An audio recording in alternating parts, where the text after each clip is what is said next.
নমস্কাৰ, ষ্টুডিঅ'ত মই জিতেনে লৈ আহিছোঁ এই বিশেষ খবৰ। পথাৰত সপোন ৰচি থকা ছাত্ৰ নেতা দীপজ্যোতি গোৱালাৰ নেতৃত্বত আৰু জনসেৱাৰ অন্যান্য দৃষ্টান্ত।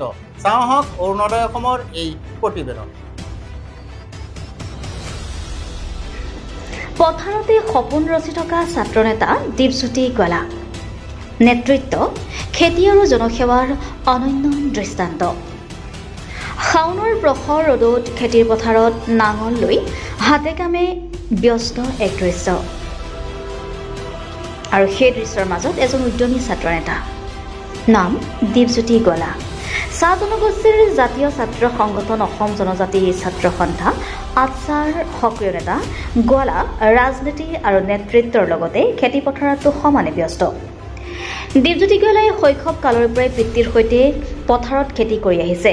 আজিও তেওঁ নিজৰ ৬০ বিঘা মাটিত ধান, ৰবি শস্য আৰু আন বিভিন্ন উৎপাদনেৰে পৰিয়ালখনৰ জীৱন জীৱিকা চলাই আছে। নিজৰ পৰিয়ালৰ লগতে গাঁৱৰ বহু ৰাইজেও তেওঁৰ পৰা অনুপ্ৰেৰণা লাভ কৰিছে।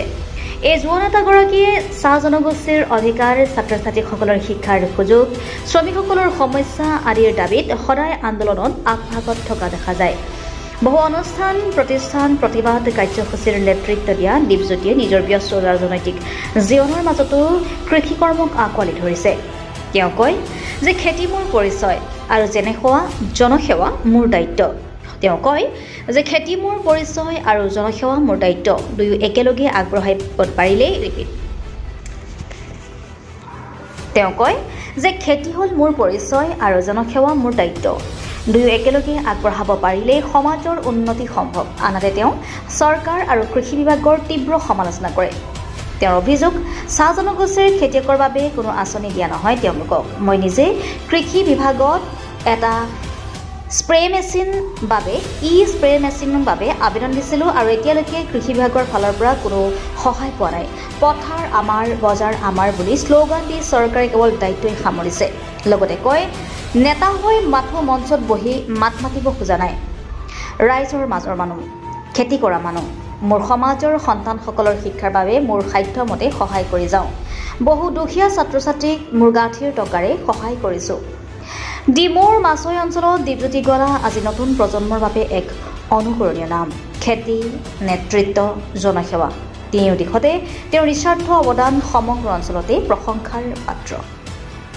ফৰিদাৰী ৰিপৰ্ট, অৰুণোদয় অসম। আচলতে আমাৰ আজোককাৰ দিনৰ পৰা আমি খেতি বাৰীত ব্যস্ত আৰু আমাৰ গোটেই পৰিয়ালটো, ঘৰখন আমি খেতি পথাৰ লৈ পিনে চলোঁ। আৰু খেতি কৰিব লাগিব, আৰু খেতি নকৰিলে যিহেতু আজি চাউলৰ দাম 40 টকাৰ পৰা 60 টকালৈকে হ'ল, তো মই নৱপ্ৰজন্মক এটাই কওঁ যে খেতি কৰাটো আমাৰ খুবেই প্ৰয়োজন। আমি পঢ়া শুনাৰ লগতে জাতীয় সংগঠন কৰাৰ লগতে আমাৰ নিজৰ কৰ্মসংস্থাপনটো আমি নিজে বিচাৰি ল'ব লাগিব।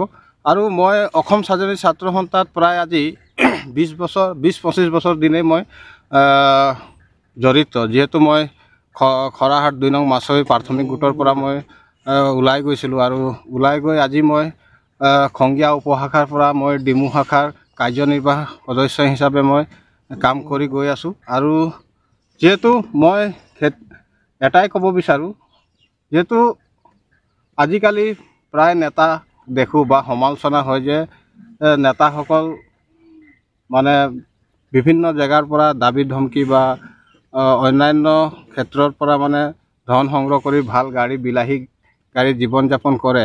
তো মোৰ আদৰ্শ আৰু মোৰ নীতি সেইটো নহয়।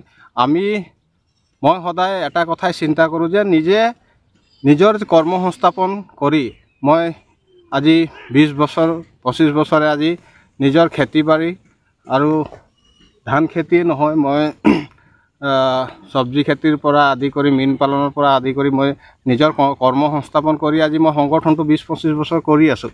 আৰু ভৱিষ্যত জীৱনো মই নিষ্ঠা সততাৰে মই সংগঠনটোক মই মোৰ নিজৰ কৰ্মত পৰাই মই কৰি যাম। আৰু তেনেকুৱা কোনো মোৰ পৰিকল্পনা নাই যে মই সংগঠন কৰি নেতা হৈ কাৰোবাৰ পৰা পইচা দাবী কৰি বা ভাল বিলাহী জীৱন কৰাৰ মোৰ কোনো উদ্দেশ্য নাই। মোৰ লক্ষ্য উদ্দেশ্য এটাই, আমি সংগঠন কৰিব লাগিব, জাতিৰ নেতৃত্ব দিব লাগিব। কিন্তু এটা কথা আমি ইয়াত জনা দৰকাৰ, যিহেতু আমি সংগঠন কৰাৰ লগতে আমি নিজৰ কৰ্মসংস্থাপনটো আমি কৰিব লাগিব। যিকোনো উপায়েৰে আমি কৰিব লাগিব, খেতি বাৰীয়ে হওক, মীন পালনেই হওক বা অন্যান্য বহুতো আমাৰ উপাৰ্জন কৰিব পৰা দিশ আছে, সেইখিনি আমি নিজে স্বাৱলম্বী হ'বৰ কাৰণে আমি কৰিব লাগিব। আৰু মই এটা কথা কওঁ, যিহেতু ঢেৰ মানে নেতা হ'বলৈ হ'লে নিজৰ কৰ্মসংস্থাপনটো লাগিব, আৰু কৰ্মসংস্থাপনটো আমি খেতি বাতিৰ যোগেদি এইখিনি কৰি পিনে আমি কৰ্মসংস্থাপন ভাল এজন নেতা হ'ব পাৰোঁ। নেতা হ'লে যে VIP গাড়ী VVIP মানে VIP গাড়ী AC গাড়ী নহ'লে যে আমি চলিব নোৱাৰোঁ তেনেকুৱা কথা নহয়। সংগঠন বা জাতীয় সংগঠন কৰিব হ'লে নিজৰ মানে একাগ্ৰতা, নিজৰ নিষ্ঠা, সততাৰে আমি কৰি আগবাঢ়ি যাব লাগিব।